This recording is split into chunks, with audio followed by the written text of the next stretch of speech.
Hi, I'm Clint Werner, and I'm the author of the book Marijuana, Gateway to Health, How Cannabis Protects Us from Cancer and Alzheimer's Disease. And since I published my book in 2011, just 3 years ago, there's been an enormous amount of information that's come out to tell us more about how cannabis protects us from not only cancer and Alzheimer's disease, but also one of the most threatening and expensive diseases our society faces, diabetes.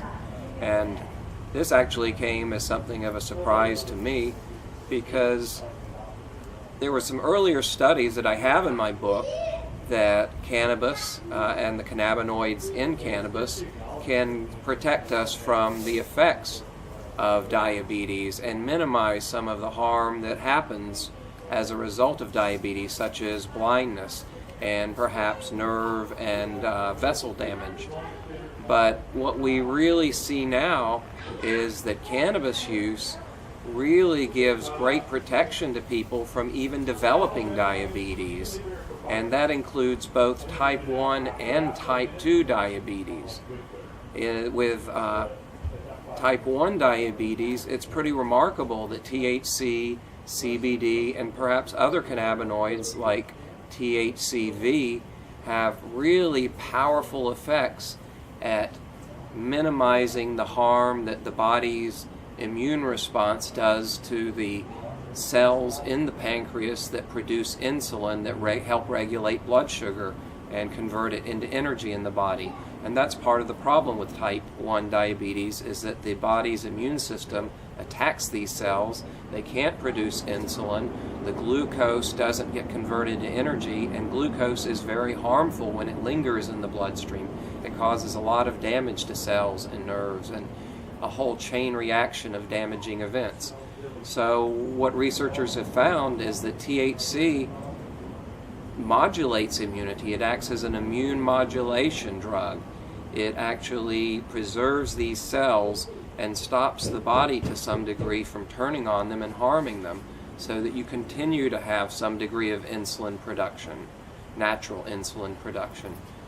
And even more remarkably perhaps is that in people who have insufficient insulin production, THC and other cannabinoids are able to protect the cells from these damaging effects of high levels of glucose in the blood. And these effects of excess glucose can be really devastating on the body. They are the foundation for diabetic blindness, diabetic retinopathy, which is the leading cause of blindness in the United States. Also, we know that diabetics frequently have toes or limbs amputated. This is because of nerve and vascular damage, blood vessel damage, and infections.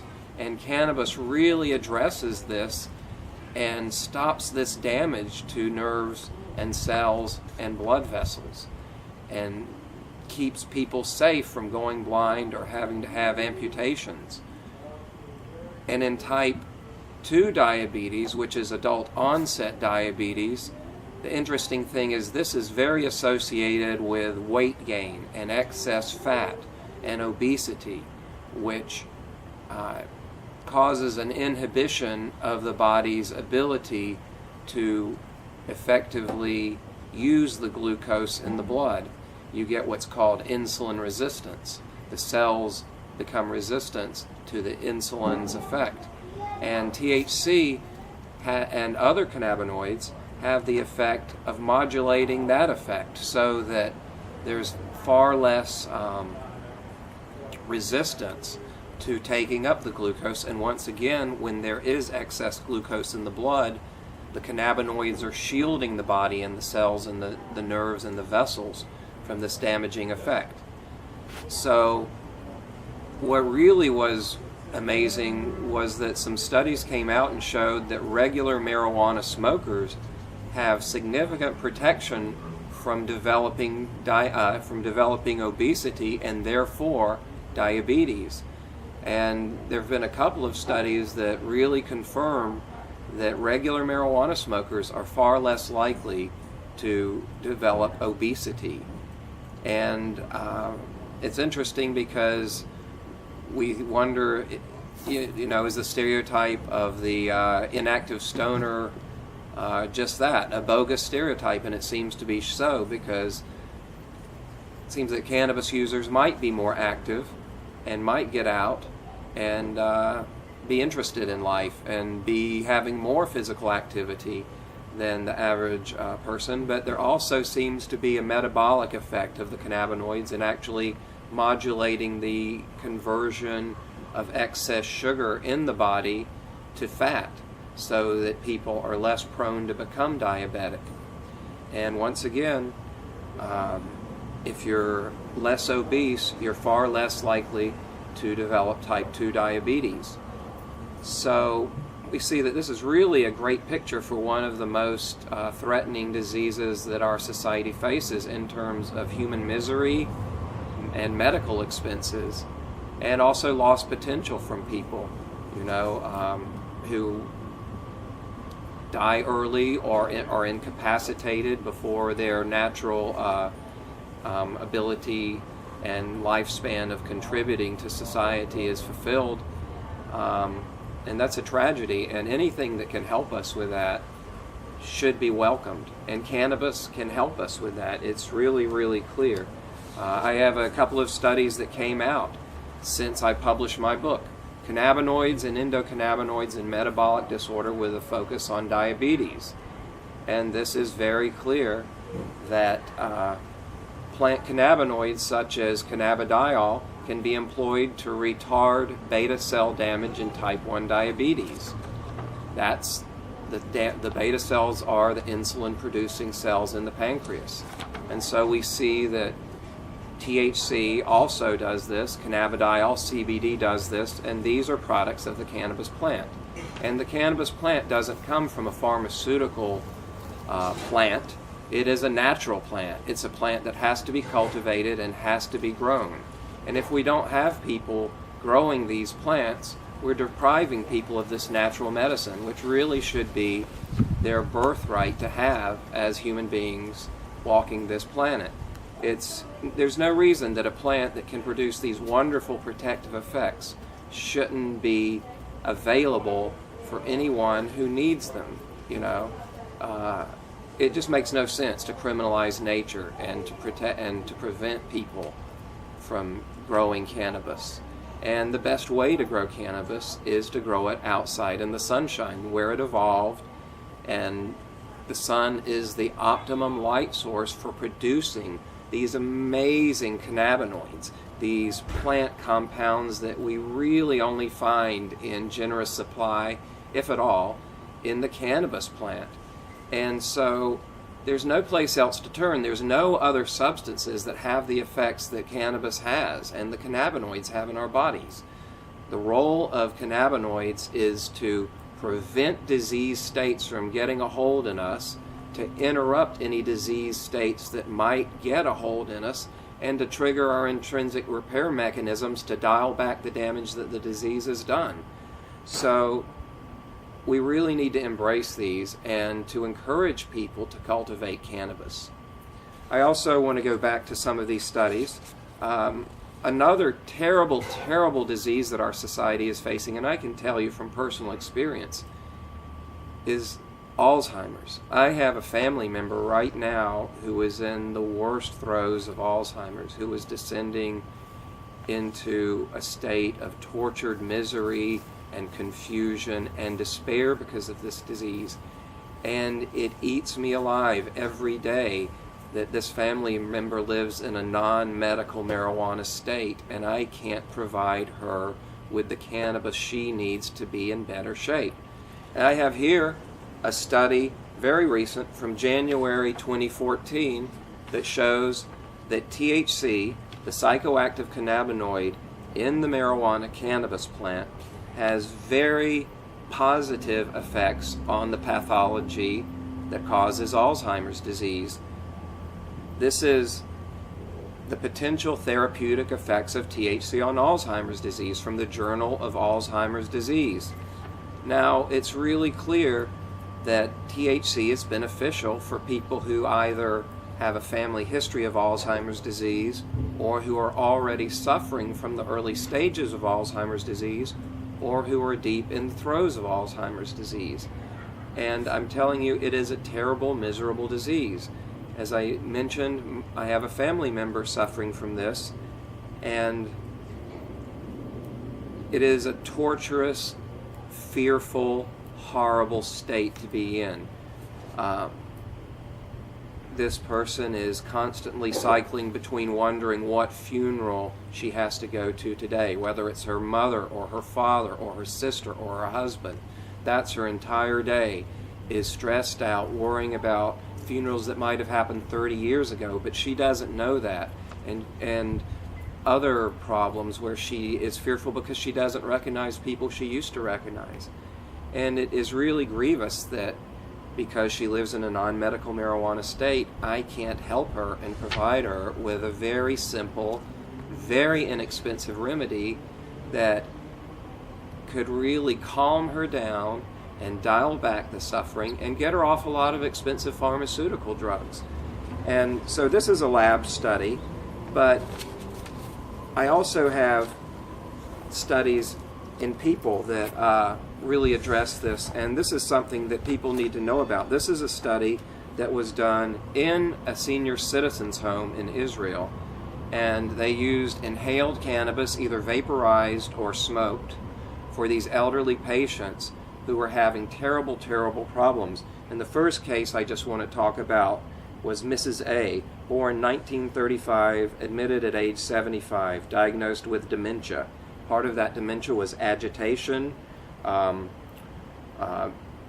dissociative symptoms where she didn't know who people were or where she was or even the context of her existence in life, confusion, yelling and groaning, no communication, resistant to eating, and she was having trouble swallowing effectively because with Alzheimer's, people even forget how to swallow, and that's frequently a cause of death. She was on several medications: Seroquel, Clonex, Phenergan, Ibixa. After cannabis treatment, 0.3 grams of cannabis flowers in a smoke machine, a rapid response, few minutes after the first treatment, no groans or screams, calm and relaxed, communication, response to her name, tried to speak, smile for the first time in 3 months. Second case, Mr. G, born in 1920, admitted at age 89, diagnosed with Parkinson's. Within that Parkinson's disease, he suffered 5 years before the arrival. He had a stroke. He was confined to a wheelchair, suffered from spasticity, excessive saliva dripping from his mouth, once again forgetting how and when to swallow, suffers with pains and signs of arthritis, repeated flare-ups of arthritis, deeply depressed and crying a lot. Mr. G, cannabis treatment. 3 times he was administered 0.5 grams of cannabis flower shredded and vaporized, a high THC strain. The patient was free of pains, sitting upright in chair, alert, experienced good spirits. Salivation was significantly reduced. His muscles became less rigid and less cramped. His appetite improved and he ate better. No outbreaks of arthritis. And in addition to that, number of recurrent infections that he had been suffering from, none. His recurrent infections stopped, which also indicates that cannabinoids have powerful antibacterial effects in the body. So they did a study with 27 patients, and what they found overall was pain relief, discontinuation of pain relief medications, improvement of appetite and weight gain, improved eating ability, no need for a feeding tube, decrease in muscle contraction, spasticity, improved sleep and decrease of sleeping pills, enema treatments that were part of the routine ward almost completely halted for these patients, so they also became less constipated.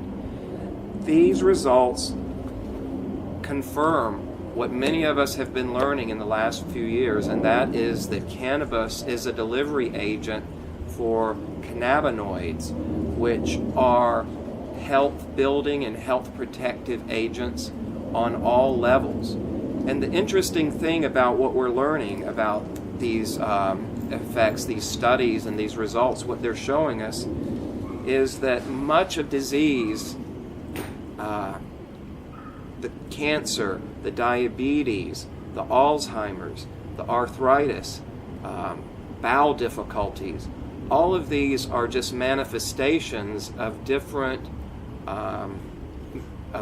forms and different composite.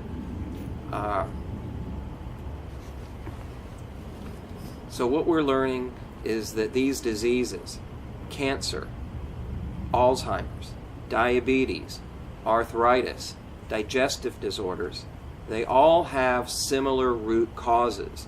It's not that they are such different diseases, they're all linked by very similar pathological processes. And these processes involve inflammation, oxidation, harmful oxidation, and immune dysfunction. And what is really interesting is, depending on the order in which these influences manifest themselves, a different disease arises and where they manifest themselves. If they manifest themselves in the central nervous system, you'll get neurodegenerative illnesses, you'll get Alzheimer's, you'll get Parkinson's disease, you'll get ALS, you'll get Huntington's disease.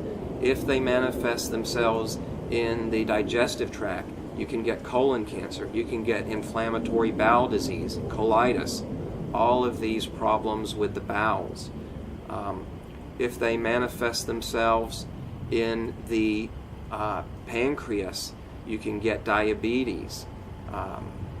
If they manifest themselves at a cellular level, you can also get type 2 diabetes through insulin resistance. So what's really remarkable and really promising for humanity and health and wellness is that cannabinoids from the cannabis plant, from marijuana, address all three of these disease influences remarkably effectively. Chronic inflammation, cannabis dials it way down. You can see it in the blood markers. People who smoke marijuana 3 times a week have 50% less amount of an inflammatory marker called C-reactive protein than people who don't use cannabis at all. C-reactive protein is also an absolute marker for a likelihood for developing heart disease. So proper use of cannabis can really protect us from heart disease as well. And all of these diseases are intertwined. If you're obese and you have diabetes, you have significantly greater risk of developing cancer. You have a significant increase in your likelihood for developing Alzheimer's or other types of dementia. And also inflammatory disease in the joints, which is arthritis. So it's all an interplay, because what you see is that the inflammation triggers immune dysfunction, which can then produce damage to the cells, which causes oxidative damage, or you can get immune dysfunction, which causes inflammation and then produces oxidative damage. So it really is remarkable. It's just a terrible stew of degeneration with these three components. And cannabis addresses each one of these three promoters of disease and dials them down. It takes down the inflammation. It modulates the immune function so that if you need an effective immune response, you're going to get it. But if you really have an overactive, damaging immune response where your body's attacking itself, cannabis can help eliminate that, or at least quiet it down.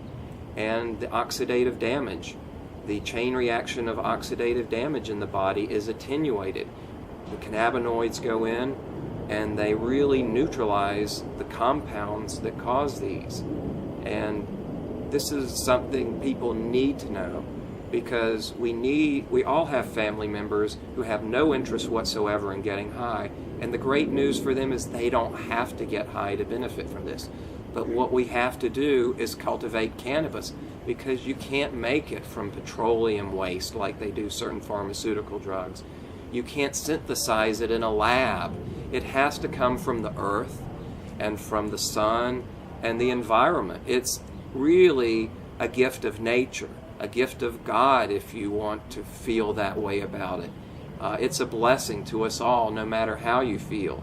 And to not use it is to really engage in self-destructive behavior. The very good news is you don't have to use a lot if you're working on preventing the rise of these diseases. You can use tincture. You don't have to smoke a joint or a bong hit. You can take tincture every day or some capsules and get these cannabinoids introduced into your system, and they're going to blockade these damaging effects. They're going to interrupt these harmful responses in your body, and you're going to feel better, and you're going to experience a greater level of health, and you're going to either delay the onset of these terrible diseases or hopefully prevent them altogether. And that's what we need to do, and we need to really let people know that if they are concerned about their health, they can grow 1 or 2 plants, and they don't even have to grow them to the optimum level that the skilled growers do, but they need to grow female plants, and they can take those plants and they can put them in olive oil and process them themselves, make their own medicine, and treat themselves every day, relieve their pain, ease their family members' Alzheimer's symptoms, reduce their chances for getting cancer, hopefully protect themselves from getting diabetes and have to get on the needle. How would you like to have to, use a needle every day?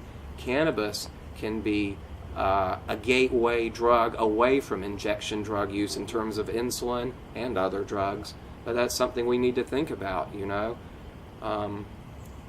It's really remarkable what cannabis can do, and we need to encourage people to responsibly cultivate it and use it for remedies.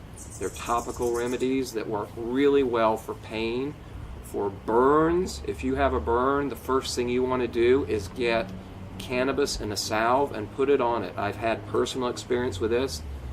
Burn pain is one of the worst pains you can have. I burned my hand fairly severely, 3rd degree and 2nd degree burn. Grabbed something that was too hot, a handle on a pot on the stove, and I thought, why not try cannabis? I've heard it's good for other topical things. I heard it might be good for a burn. I went and I put it on, and I had pain up to my elbow, moving up to my shoulder, that throbbing pain, gone in like 20 seconds, 30 seconds. No pain at all. No blistering, no scarring. We need to get this remedy out there. We need to get over the reefer madness stigma and deal with what the science is saying, because the science can lead us to a greater state of compassion and a greater level of health and relief from human suffering and misery. And that's really what we need to do in life, isn't it?